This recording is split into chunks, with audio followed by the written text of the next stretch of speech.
Hello friends, welcome to Gargi classes. Date आज की 23 जनवरी 2021। देख लेते हैं इंडियन एक्सप्रेस के इंपॉर्टेंट न्यूज़ जो आज हम डिस्कस करेंगे।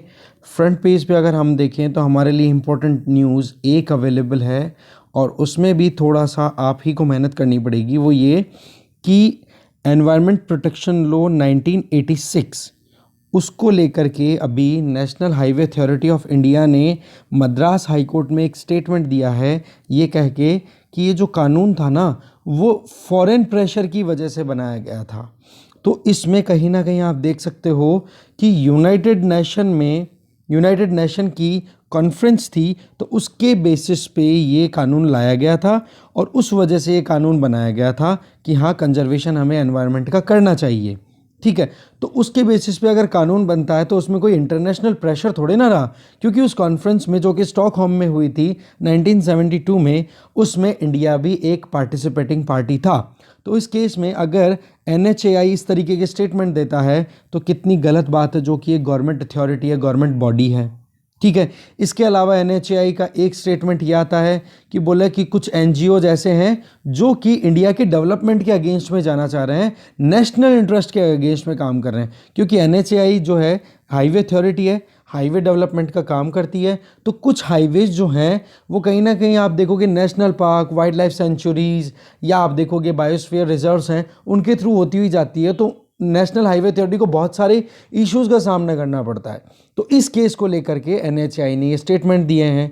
तो यहाँ पर ये बड़ी दुखद बात है कि इस तरीके के स्टेटमेंट हमारे यहाँ से निकल रहे हैं। बट हमें देखना क्या है, आप देखोगे एनवायरमेंटल प्रोटेक्शन एक्ट 1986 के बारे में कि इसकी पूरी डिटेल क्या है, कौन कौन सी बॉडीज इसके अंडर में स्टैब्लिश की गई थी और कौन कौन से प्रोविजंस हैं। इसके अलावा यूनाइटेड नेशन की जो कन्वेंशन है जिसका नाम है United nation conference on the human environment, जो कि स्टॉकहोम में 1972 में हुई थी, इंडिया जिसमें पार्टिसिपेटिंग पार्टी थी। तो आप इस स्टॉकहोम कॉन्फ्रेंस के बारे में भी एक बार थोड़ा सा ढूंढोगे कि क्या क्या प्रोविज़न थे, क्योंकि एनवायरनमेंट प्रोटेक्शन की बात 1972 के बाद में लगातार होने लग गई थी और इसी से हमने इंस्पिरेशन ड्रॉ करके एनवायरनमेंटल प्रोटेक्शन एक्ट 1986 भी लाए थे। ठीक है, तो ये दोनों चीज़ें आप देखोगे। इसके अलावा अगर आगे देखें तो हम सीधे आ गए पेज नंबर 5 पे। यहाँ पर आप देखोगे कि गवर्नमेंट ने अपनी तरफ से कहा है कि रेयर डिजीज़ पॉलिसी जो है वो फाइनलाइज हो जाएगी मार्च में। बेसिकली दिल्ली हाई कोर्ट ने गवर्नमेंट को इस चीज़ के लिए गवर्नमेंट पे सवाल उठाया है कि कोविड-19 जैसी पेंडेमिक आ गई है और इस परिस्थिति को हैंडल करने के लिए हमारे पास में रेयर डिजीज़ पॉलिसी अवेलेबल होनी चाहिए, जो कि बहुत जल्दी बन जानी चाहिए थी, 2020 तक आ जानी चाहिए थी, जनवरी 2020 में। बट कोविड-19 की वजह से वो नहीं बन पाई। तो अपनी तरफ से गवर्नमेंट ने या हेल्थ मिनिस्ट्री ने क्या कहा है कि मार्च 2021 आते आते हम इस पॉलिसी को फाइनलाइज कर देंगे। ठीक है, अभी तक आप देखोगे रेयर डिजीज़ पॉलिसी जो है उसके लिए कहीं ना कहीं ड्राफ्ट जो है उसके लिए रिकमेंडेशंस या आप कह सकते हो सजेशंस एक्सेप्ट करे जा रहे हैं गवर्नमेंट के द्वारा। ऑर्गेनाइजेशंस अपनी तरफ से बात बोल रही है, स्टेक होल्डर्स के कंसर्न्स लिए जा रहे हैं, स्टेट और यूटीज़ अगर कोई कंसर्न्स राइज करती है तो उनको फिर इस पॉलिसी में फाइनली एड्रेस किया जाएगा। तो इसमें आप देखते हो कि कभी भी कोई पॉलिसी बनती है तो गवर्नमेंट जो है वो अपनी, जैसे मिनिस्ट्री है यहाँ पे हेल्थ मिनिस्ट्री आ गई, वो अपनी पोर्टल पे, वेबसाइट पोर्टल पे इससे रिलेटेड ड्राफ्ट को रिलीज़ कर देंगी और ड्राफ्ट पे फिर बाद में कमेंट आएंगे और उन कमेंट के अकॉर्डिंग फाइनल पॉलिसी बाद में रिलीज़ की जाती है। ये सारा प्रोसेस होता है। तो rare disease policy March end तक आने का स्कोप है, तब तक हम वेट करते हैं। इसके अलावा आप देखोगे एयर डिप्लोमेसी की बात करें तो ये जो एक्सरसाइज है, एयर एक्सरसाइज, ये जोधपुर में हो रही है फ्रांस और इंडिया के बीच में, और इस एक्सरसाइज का नाम है desert night 2021। Desert night KNIGST। ठीक है, 2021 ये एक एयर एक्सरसाइज है, एरो एक्सरसाइज है, जिसमें इंडिया और फ्रांस की एयरफोर्स पार्टिसिपेट करती हैं। चलते हैं आगे हम डिस्कस करेंगे एक्सप्लेन पेज से दो आर्टिकल। पहला आर्टिकल है कि MSP को जो स्टैट्यूटरी बैकिंग देने की बात की जा रही है, फार्मर्स की डिमांड है, तो किस तरीके से MSP की बैकिंग हो सकती है, कौन कौन सी क्रॉप्स MSP के अंडर आती है, ये रिवीजन होगा। और साथ में हम ये भी जानेंगे कि गवर्नमेंट कितना कॉस्ट बियर करती है अगर MSP पे प्रोक्योर किया जाए पूरे जो भी 23 क्रॉप्स को आइडेंटिफाई किया गया है गवर्नमेंट के द्वारा उन पे। तो ये आर्टिकल अच्छा है, देखेंगे इसको डिटेल में।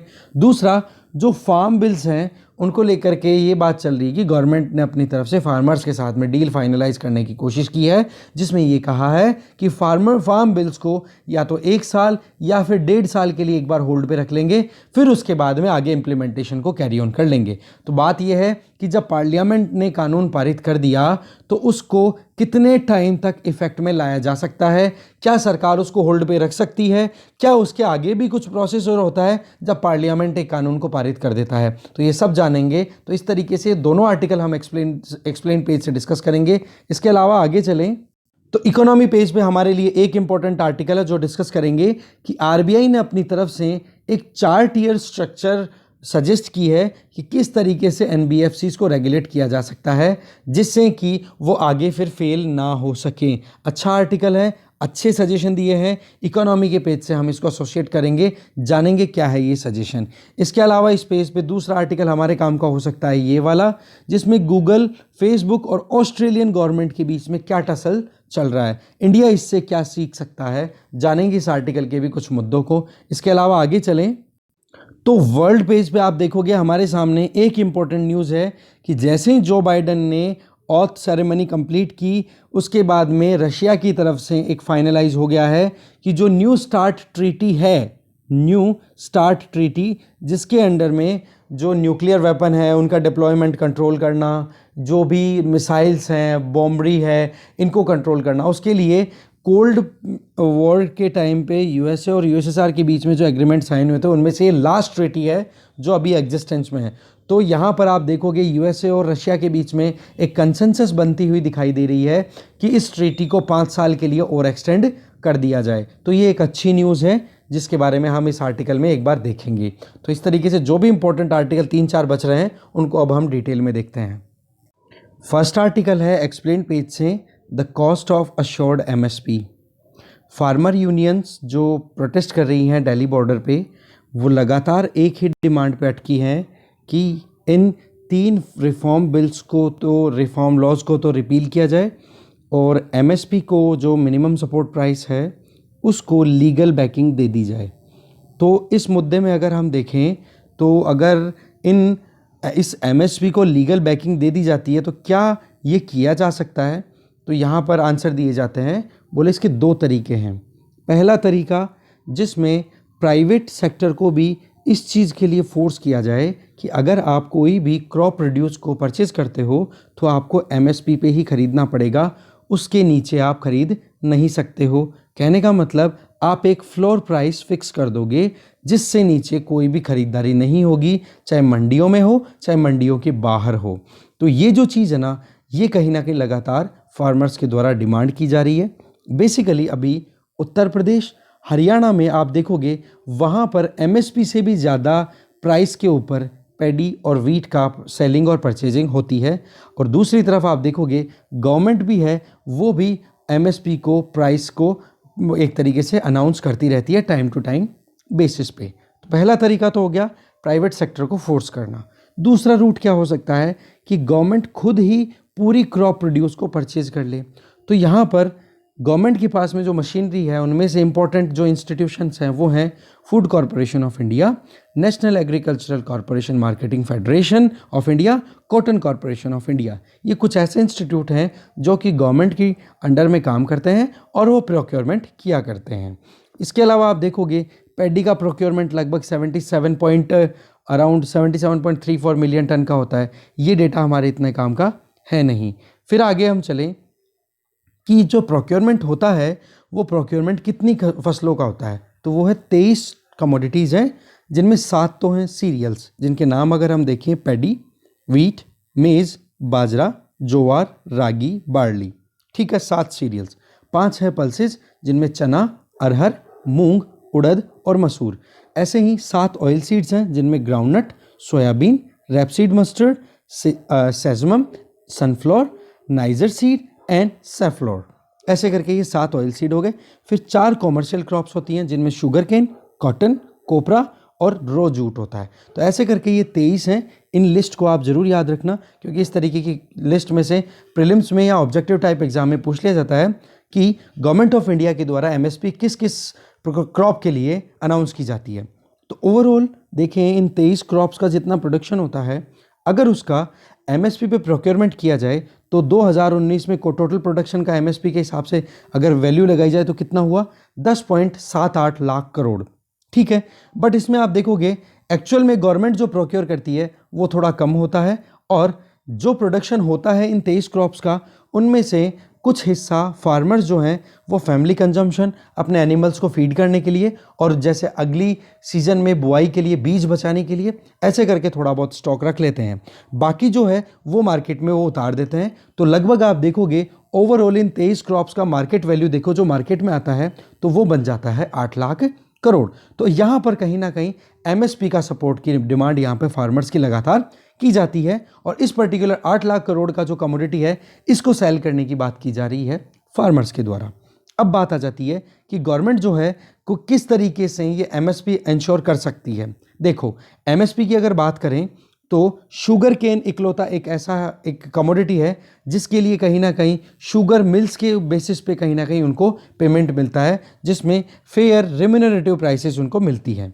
अब यहाँ पर पॉइंट ये आ जाता है, उसके अलावा देखो गवर्नमेंट अकेली अगर खरीदारी पूरी करने लग गई तो वो पॉसिबल हो नहीं पाएगा, क्योंकि आप देखोगे पैडी कितना है, वीट, कॉटन, इनकी बात करो तो एमएसपी का जो अनाउंसमेंट होता है ना, उसका पर्पज़ एक यहाँ पर निकल के आ रहा है, वो ये कि प्राइस जो है वो रिम्यूनरेटिव बन जाए कोई भी एग्रीकल्चर प्रोड्यूस के लिए। अगर गवर्नमेंट मार्केट से कुछ भी एग्रीकल्चर कमोडिटी को अपनी तरफ खरीद के लेके जाती है तो वहाँ पर उस कमोडिटी की सप्लाई में कहीं ना कहीं मार्केट में कमी आएगी, उसकी वजह से प्राइस राइज हो जाएगा और उसका बेनिफिट कहीं ना कहीं फार्मर्स को मिले, इसलिए एमएसपी डिक्लेयर की जाती है। तो इस केस में अगर आप देखोगे तो गवर्नमेंट जो कॉटन का यहाँ पे एग्जांपल दिया जा रहा है कि कॉटन का 2020 अक्टूबर से लेके 2021 सितंबर एक्सपेक्टेशन ये है कि लगभग 358.50 लाख बेल्स का प्रोडक्शन हो जाएगा अगर देखा जाए कॉटन का। तो गवर्नमेंट की जो एजेंसी है CCI, cotton corporation of India, वो कितना प्रोक्योर कर पाएगा, केवल 87.85 लाख बेल्स। तो इस तरीके से 358 में से केवल 358 लाख में से केवल 87 लाख गांठें ही अगर सरकार खरीदती है तो इसका मतलब क्या हो गया, सरकार ने केवल इंटरवीन किया और इसकी वजह से एमएसपी का इंटरवेंशन की वजह से प्राइसेस जो है ना वो कहीं ना कहीं राइज हो जाएंगी और उसकी वजह से फार्मर्स को फायदा मिल जाएगा। सिमिलरली गवर्नमेंट जो है अगर प्रोक्योर करती है तो गवर्नमेंट को इससे कोई फ़ायदा इतना नहीं होता, क्योंकि गवर्नमेंट वीट और पैडी को अगर प्रोक्योर करती है तो government national food security act के अंडर में पीडीएस सिस्टम के थ्रू सुपर सब्सिडाइज्ड रेट में गरीब लोगों तक खाने का सामान पहुंचाती है। तो उस केस में क्या हो गया, गवर्नमेंट को फिस्कली बहुत ज़्यादा लॉस का सामना करना पड़ता है। तो इस केस में गवर्नमेंट अपनी तरफ से ज़्यादा असर्टिव रोल प्ले करेगी नहीं। तो ओवरऑल अगर हम देखें तो एमएसपी की अगर बात करें तो गवर्नमेंट जो प्रोक्योर करती है तो हमने टोटल रेट देखी थी कितनी, 10.78 लाख करोड़, बट उसमें से फार्मर्स जो हैं वो अपनी फ्यूचर रिक्वायरमेंट के हिसाब से 2 लाख करोड़ के लगभग खुद रख लेते हैं। तो 8 लाख करोड़ का मार्केट बनता है एमएसपी के बेसिस पे। तो गवर्नमेंट की प्रोक्योरमेंट कितनी होती है, केवल 1 से 1.5 लाख करोड़ रुपए पर ईयर। बाकी जो आप कह सकते हो 6.5 से 7 लाख करोड़ का मार्केट है वो मार्केट में प्राइवेट सेक्टर वाले ही खरीदते हैं, मंडियों में ही बेचा जाता है। ऐसा नहीं कि गवर्नमेंट प्रोक्योर करती है। गवर्नमेंट का क्या काम है वो हमने देखा, एक इंटरवेंशनिस्ट, जिसकी बेसिस पे क्या होता है कि मार्केट में प्राइस राइज हो जाए और फार्मर्स को रेम्यूनरेटिव प्राइसेस मिलना शुरू हो जाए। शुगर केन का हमने देखा फेयर रेम्यूनरेटिव प्राइसेस मिलती हैं और जो मिल ऑनर्स हैं उनको 14 दिन के अंदर अंदर ही पेमेंट देना पड़ जाता है, किसको, फार्मर्स को। बट उस केस में थोड़ी प्रॉब्लम ये आ जाती है कि वहाँ पर इरेगुलरिटी देखी गई है कि फार्मर्स को टाइम पे पैसा नहीं मिल पाता। तो उस वजह से कहीं ना कहीं कंसर्न्स राइज किए जाते हैं, एक तो फार्मर्स के द्वारा कि बोला एमएसपी को लीगल बैकिंग दे दो, अगर कोई प्राइवेट सेक्टर का इंडिविजुअल या कॉरपोरेट ग्रुप अगर टाइम पे पैसा नहीं देता है तो उस केस में उनके खिलाफ में लीगल कार्रवाई की जा सके। अगर हम एमएसपी की बात करें तो 23 क्रॉप के लिए ही तो एमएसपी डिक्लेयर की जा रही है, जबकि आप देखोगे एग्रीकल्चर, फॉरेस्ट्री, फिशिंग सेक्टर, इन तीनों को कंबाइन करके अगर देखें तो लगभग 45% शेयर्स तो केवल live stock product, vegetable, fruits का ही आ जाता है। तो मिल्क और मिल्क बेस्ड जो प्रोडक्ट हैं उनके लिए एमएसपी, वेजिटेबल के लिए, फ्रूट्स के लिए, इनके लिए भी एमएसपी अगर डिक्लेयर की जाए तो वहाँ से हमें फ़ायदा क्या हो जाएगा, क्रॉप डाइवर्सिफिकेशन, जो कि हम ऑलरेडी बहुत बार डिस्कस कर चुके हैं। ठीक है, तो लोगों की इनकम पर हमें ज़्यादा ध्यान देने की ज़रूरत है बजाय कि प्राइस की। इससे क्या होगा, प्राइस से क्या गवर्नमेंट के ऊपर कहीं ना कहीं दबाव बनता है, और गवर्नमेंट अगर पूरी की पूरी प्रोक्योरमेंट कर लेगी तो गवर्नमेंट के पास तो पैसे की पहले ही कमी है, तो वह कैसे फुलफिल हो पाएगी। तो बोले इससे बेस्ट तरीका तो ये है कि पर एकड़ के हिसाब से जो तेलंगाना गवर्नमेंट ने रायतु बंधु स्कीम चला रखी है ना, या तो उस मॉडल पे काम करना शुरू कर दो, या जो प्रधानमंत्री किसान सम्मान निधि योजना है जिसको प्रधानमंत्री किसान स्कीम बोलते हैं, जिसमें पर एकड़ के हिसाब से कितने हाउस होल्ड उस पर डिपेंडेंट है, उसमें उन हाउस होल्ड के हिसाब से उनको उनके अकाउंट में डायरेक्ट बेनिफिट ट्रांसफर के थ्रू उनके अकाउंट में पैसा भेज दिया जाता है। तो बोले इन दोनों स्कीम्स पे हमें रिलाई करने की ज़रूरत है बजाय कि एमएसपी को लीगल बैकिंग देने की, क्योंकि आप मिनिमम रिक्वायरमेंट मिनिमम नीड्स को अगर फुलफिल कर दोगे तो ठीक रहेगा। नहीं, एमएसपी तो एक बड़ा फार्मर है, अगर वो उसको बेचेगा अपने प्रोड्यूस को तो उसको ज़्यादा फायदा हो जाएगा, और छोटे फार्मर को तो एमएसपी से अभी भी इतना फायदा नहीं होता। तो ये एक अच्छी बात है। चलते हैं नेक्स्ट आर्टिकल पे। नेक्स्ट आर्टिकल है कि जब पार्लियामेंट ने बिल को पास कर ही दिया तो गवर्नमेंट रोक सकती है या नहीं। ये बात हो गई हमारी कि 1 से 1.5 साल तक रोकना चाहती है, बट पॉइंट ये आ जाता है कि कानून बनता कैसे है। सबसे पहले तो देखो इसमें सिंपल सा प्रोसेस है। पार्लियामेंट है, इसके पास में पावर रहता है कि वो कानून बना सके और स्टैट्यूट बुक जो लॉ बुक है उसमें से किसी कानून को हटा सके। बट जब किसी बिल को पास कर दिया पार्लियामेंट ने तो इसका मतलब ये नहीं है कि वो अगले दिन से ही लागू हो जाएगा। उसके बाद में भी कुछ और कदम होते हैं जिनमें 3 इंपॉर्टेंट स्टेप्स हैं, तब जाकर के वो कदम पूरे होते हैं। फिर बाद में वो पर्टिकुलर लॉ है वो फंक्शनिंग में आता है, जिसमें पहला कानून तो कि पार्लियामेंट ने पारित कर दिया, लोकसभा राज्यसभा ने, तो अब उसको प्रेसिडेंट अपनी एसेंट देंगे, तब जाकर के वो बिल कानून में कन्वर्ट होता है। फिर उसके बाद में उस पर्टिकुलर लॉ के लिए गवर्नमेंट जो है वो रूल एंड रेगुलेशंस फ्रेम करती है कि किस तरीके से वो कानून जो है वो ग्राउंड पे इम्प्लीमेंट होगा, वो काम होता है। तब जाकर के कंप्लीट होता है सेकंड स्टेज। फिर उसके बाद में आप देखोगे कि जब वो सेकंड स्टेज कंप्लीट हो जाता है फिर उसकी इम्प्लीमेंटेशन आगे कहीं ना कहीं आगे फंक्शन में देख सकते हो। देखो पहला स्टेप जो है कानून बनाने का वो सिंपल है। आर्टिकल 111 में दिया हुआ है कि कॉन्स्टिट्यूशन में हमारे में स्पेसिफाई किया हुआ है कि प्रेसिडेंट जो है ना वो किसी भी बिल को साइन कर सकता है या फिर उसको रिजेक्ट कर सकता है। ठीक है, अगर प्रेसिडेंट उसको अपनी एक्सेंट दे देता है तो वो इसी टाइम पे कानून बन जाएगा, और अगर एक्सेंट नहीं देता है तो वो कानून नहीं बन पाएगा। बट हाँ, वो ही कानून अगर रिपीट होकर के प्रेसिडेंट के पास में दोबारा आ जाता है तो प्रेसिडेंट के पास में कोई चॉइस नहीं होती है, उस कानून को साइन ही करना पड़ता है।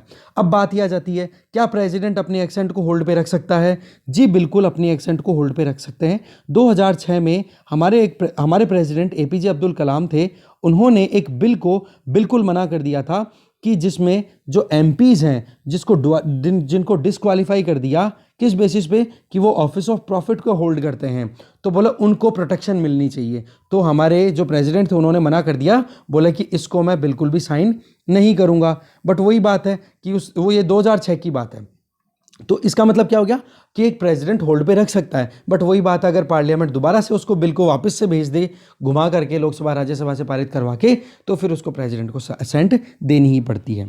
ज़्यादातर बिलों की अगर बात करें तो प्रेसिडेंट का अप्रूवल मिल जाता है। प्रेसिडेंट रामनाथ कोविंद जी ने अभी तक आप देखोगे लगभग ये जो नए 3 फार्म लॉज आए हैं, इनको जब पार्लियामेंट ने पारित किया तो हफ्ते भर के अंदर ही सितंबर 2020 तक इनको पारित कर दिया था।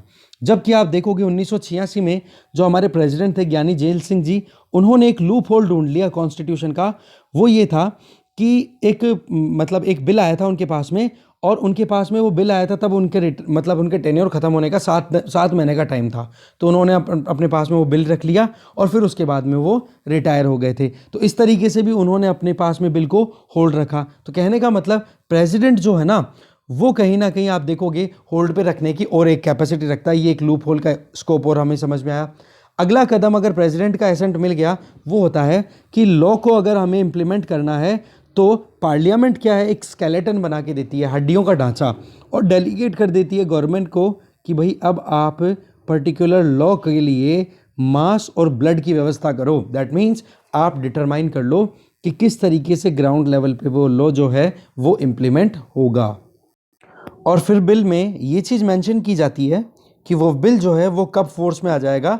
तो सेंट्रल गवर्नमेंट को इस चीज़ के लिए ऑथराइज किया जाता है जब वो ऑफिशियल गैजेट में उस बिल को या उस एक्ट को पब्लिश कर देते हैं। ठीक है, फिर उसके बेसिस पे आप देखोगे ये बिल इम्प्लीमेंट होना शुरू हो जाता है।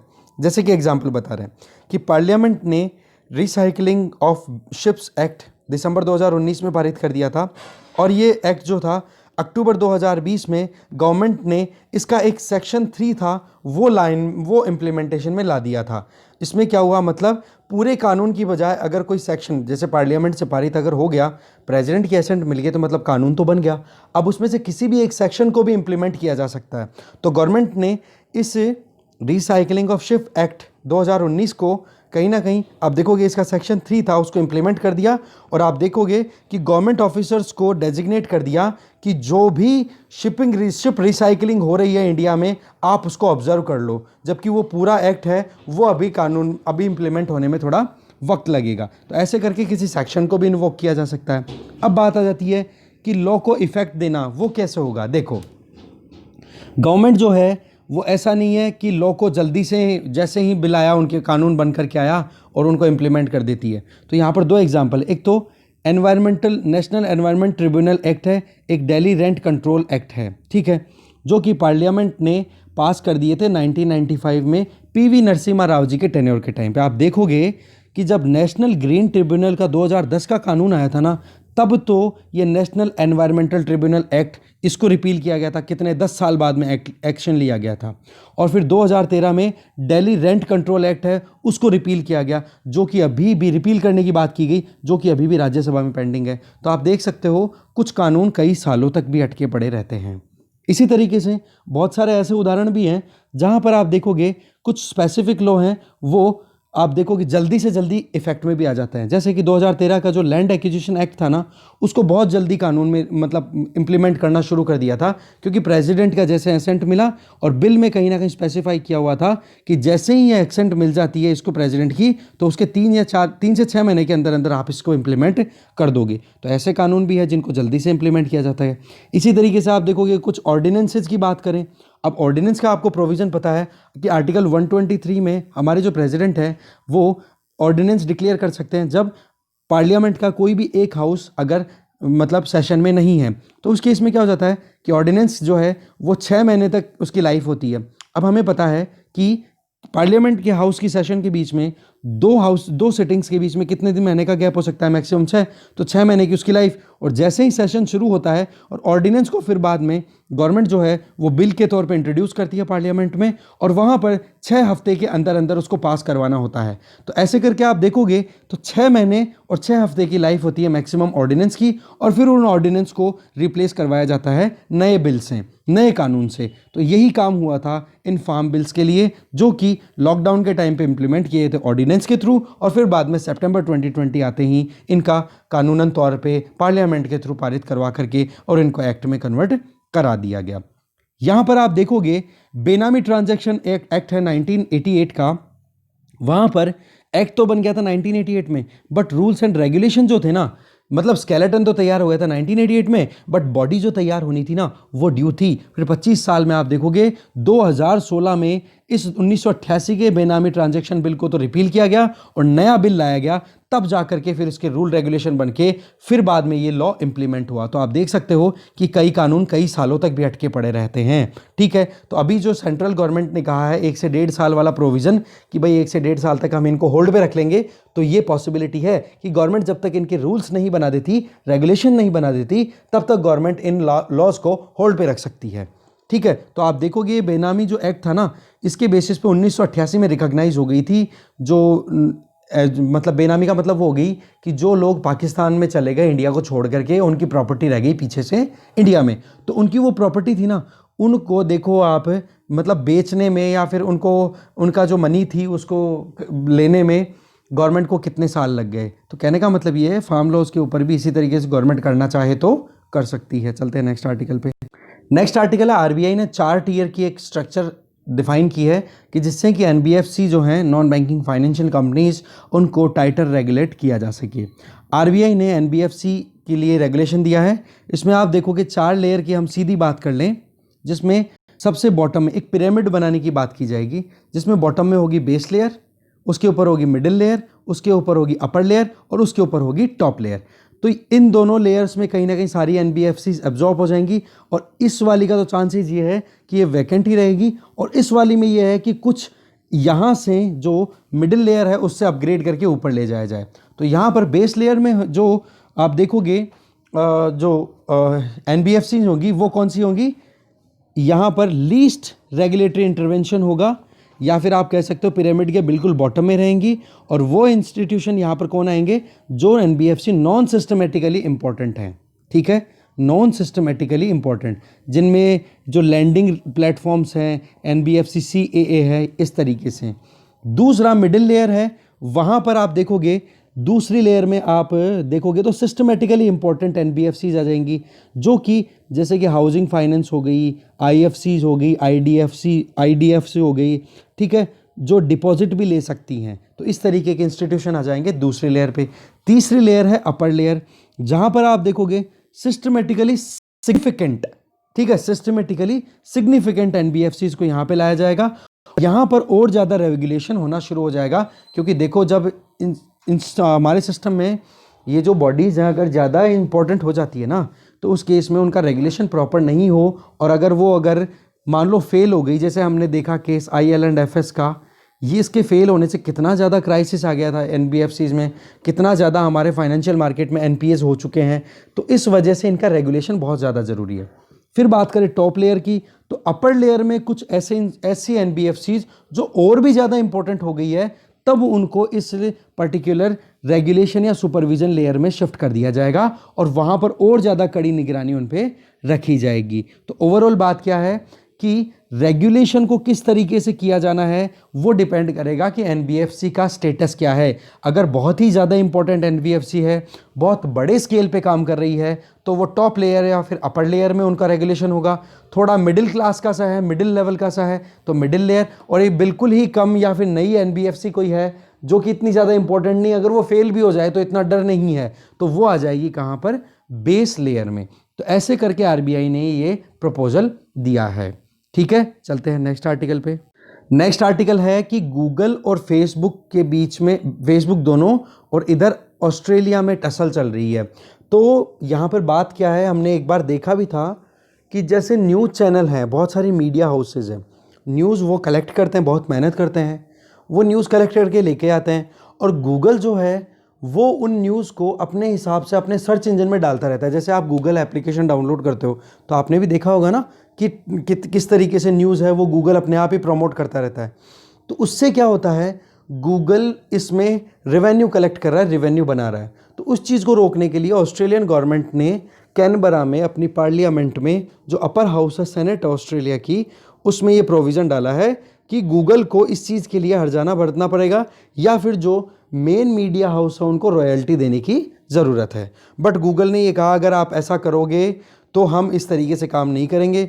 अब इस बात से चिढ़ तो क्या गया, फेसबुक को भी लगा कि इस तरीके के रेगुलेशन हमारे ऊपर भी लग सकते हैं। तो फेसबुक ने कहा कि हम आपके ऑस्ट्रेलिया के जितने भी यूजर्स हैं उनके अकाउंट्स को बंद कर देंगे। तो आप देख सकते हो कितनी ज़्यादा इनकी मोनोपोली स्टैब्लिश हो गई है कि इस तरीके से स्टैब्लिशमेंट को ये धमकियाँ दे रहे हैं, राइट। तो ये तो हो गया ऑस्ट्रेलिया का मुद्दा। दूसरा, अगर हम फ्रांस और स्पेन का मुद्दा देखें तो वहाँ पर कुछ उलट ही देखने को मिलता है, क्योंकि उन लोगों ने पहले ही कानून बना दिया, और आप देखोगे गूगल से पहले ही बोल दिया, एग्रीमेंट कर लिया कि आप जो भी न्यूज़ या कोई भी कंटेंट आप किसी प्लेटफॉर्म का प्रमोट करते हो ना, तो आपको कुछ ना कुछ तो उनको रेवेन्यू शेयर करना पड़ेगा, और उस चीज़ के लिए एग्री कर रहे हैं। तो पॉइंट यहाँ पर क्या आ रहा है कि ऑस्ट्रेलिया में तो देखो थोड़ा सा कोर्जन है, दबाव लगाने की कोशिश की जा रही है इन कंपनीज़ में, जबकि फ्रांस और स्पेन में अथॉरिटीज़ ने कुछ, आप कह सकते हो कि कॉपीराइट का इनका इशू लेकर के फिर उनको थोड़ा सा एक तरीके से कन्विंस किया है, परसुएड किया है। दोनों में ये डिफरेंस है। आज इंडिया में अगर हम देखें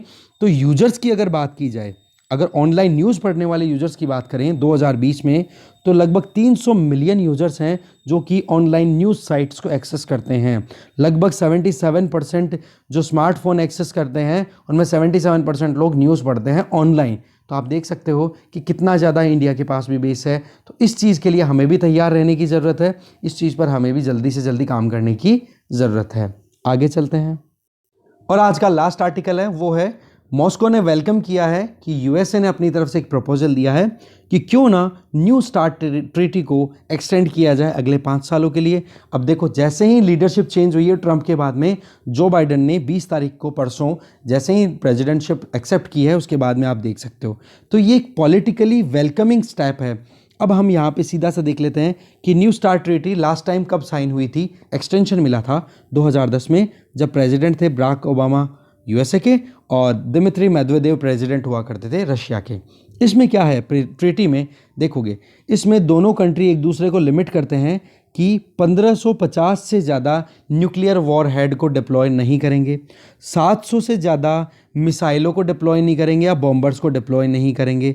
इसके अलावा इसमें एनविसाज किया गया था कि जो ऑन साइट इंस्पेक्शंस है वहाँ पर भी ध्यान रखा जाएगा कि जो ये ट्रीटी में जो भी कुछ एग्रीमेंट साइन हो रहा है वह उनको कंप्लाइंस किया जा रहा है कि नहीं, मतलब उस पर खरे उतर रहे हैं कि नहीं। तो कहने का मतलब न्यू स्टार्ट ट्रीटी क्या है, एक तो हमें पता होना चाहिए, दूसरा कौन कौन से कंट्रीज़ के बीच में, तीसरा क्या प्रयोजन है, चौथा अभी कितना टाइम बच रहा है, केवल 2 हफ्ते बच रहे हैं, और 2 हफ्तों के अंदर अंदर ये साइन हो जाती है तो 5 साल का और एक्सटेंशन मिल जाएगा, तो 2025 तक ये काम में आती रहेगी। ठीक है, तो डिस्कशन यही खत्म है। Thank you very much.